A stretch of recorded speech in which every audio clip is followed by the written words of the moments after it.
संतों का जीवन बड़ा सुखमय है। बस संतों के अंदर इच्छाएं ना हो तो,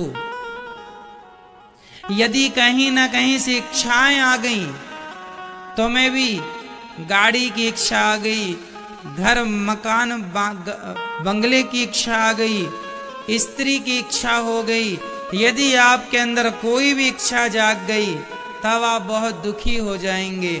जिसके अंदर कोई इच्छा नहीं है, वह नमक रोटी खाकर भी करोड़पति आदमी से ज्यादा सुखी है। कोई चाहत नहीं, कोई इच्छा नहीं।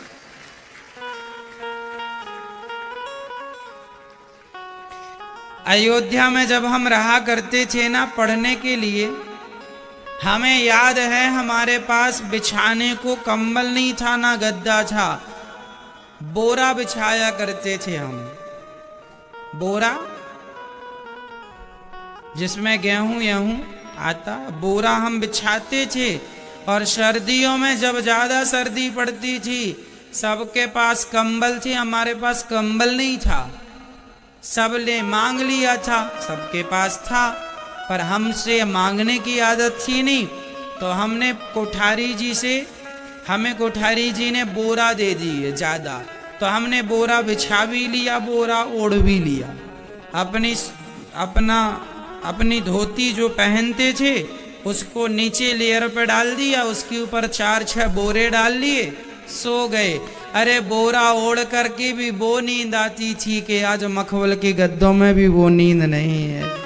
वो आनंद अलग है, वो सुख अलग है। क्यों?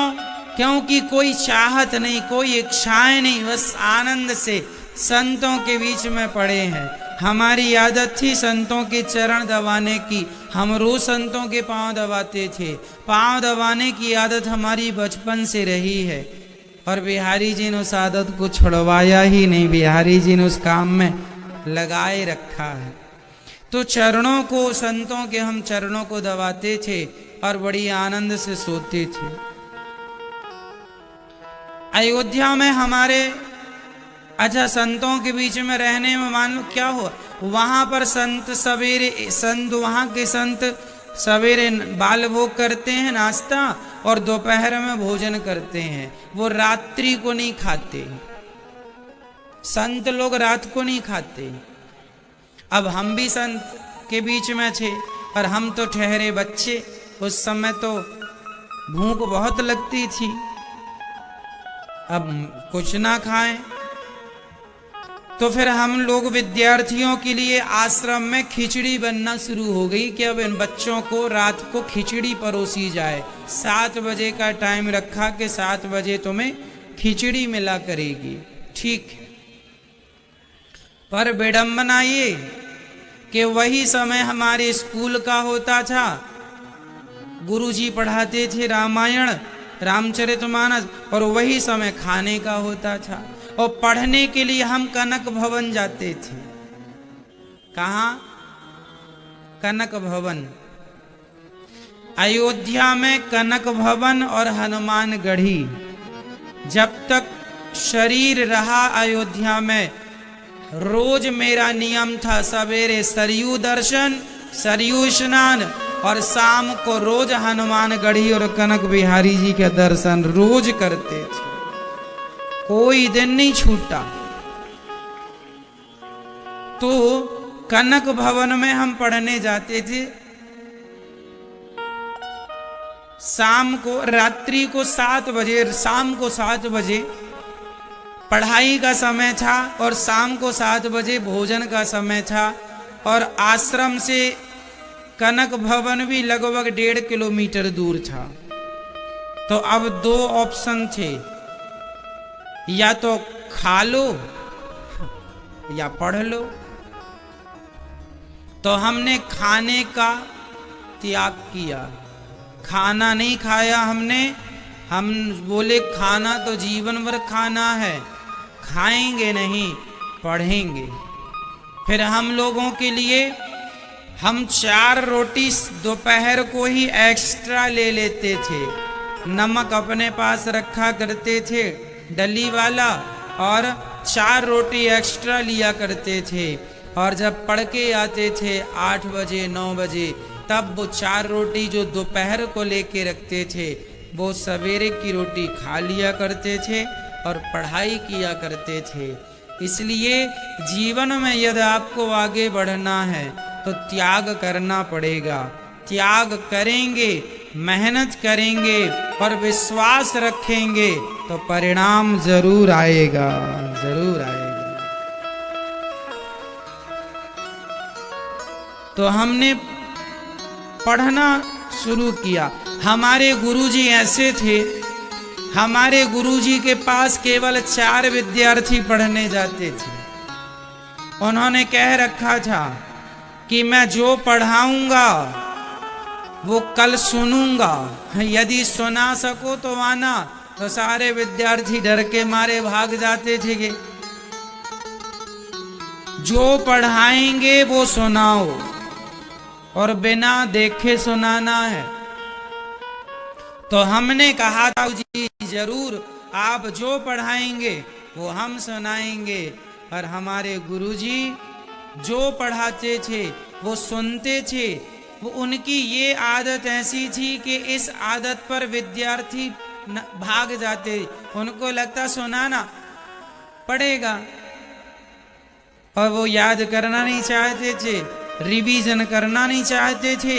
हम अपना काम करते रहा करते थे और काम करते करते अपने पाठ का मन मन में रिवीजन करते जाया करते थे। आज ये सुनाना, गुरुजी ने ये पढ़ाया है, ये सुनाना है, ये सुनाना। और जब गुरुजी के पास जाते थे सवेरे 10 बजे, तो जो गुरुजी पढ़ाए थे सुना देते थे।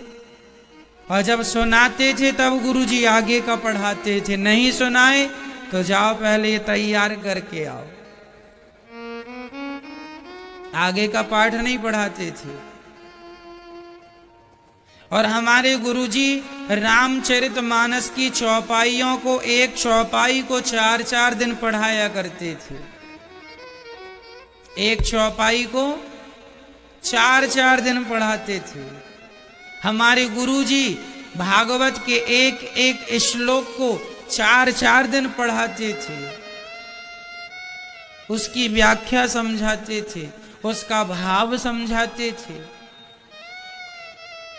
ऐसी पढ़ाई जब गुरुजनों के चरणों में आप श्रद्धा से बैठ के करेंगे, विश्वास से करेंगे, इतना सा पढ़ा हुआ भी इतना सारा हो जाता है। कब?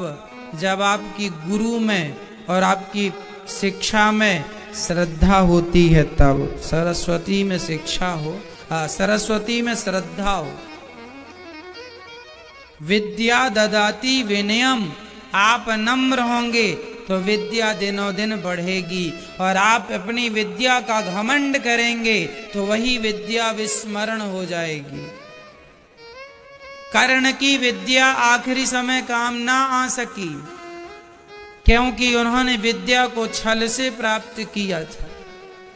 यदि आपकी विद्या आपने मेहनत से, ईमानदारी से पाई है तो वह विद्या सदा आपका साथ देगी।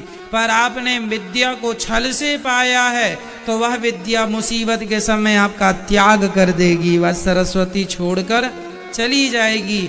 इसलिए विद्या श्रद्धा से पाई जाती है, गुरुजनों के आशीर्वाद से पाई जाती है।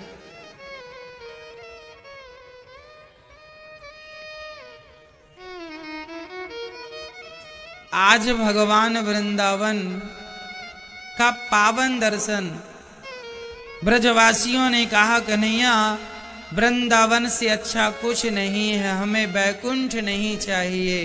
अरे बैकुंठ में भी ये सुख नहीं है मेरी माँ।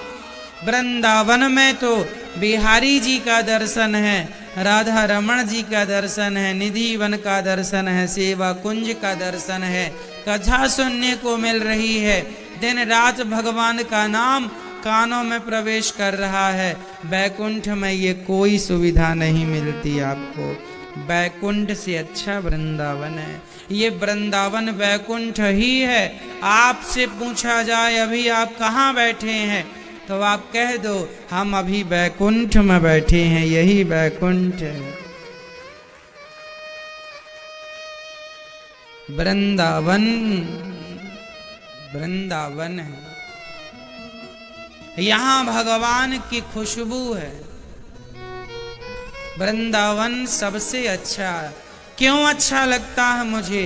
क्योंकि यहाँ भगवान की कथाएं हैं, भगवान का नाम है, भगवान की स्मृति है।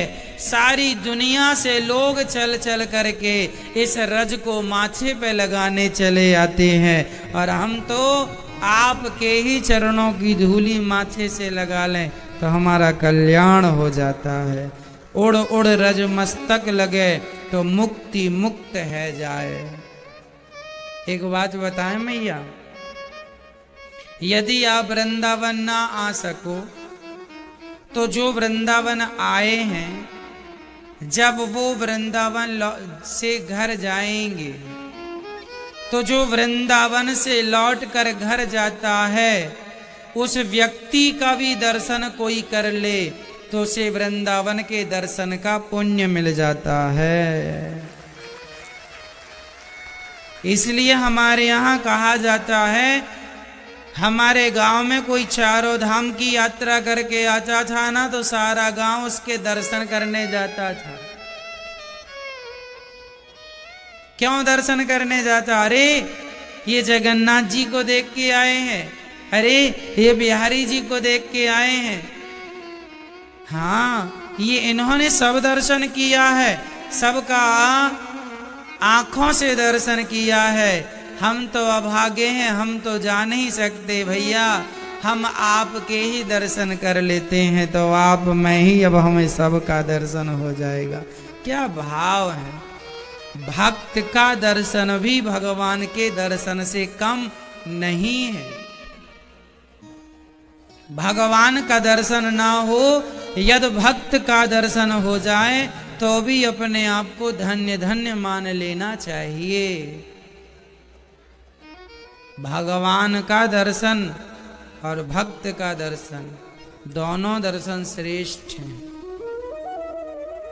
भक्तों की बड़ी महिमा है, अद्भुत महिमा है।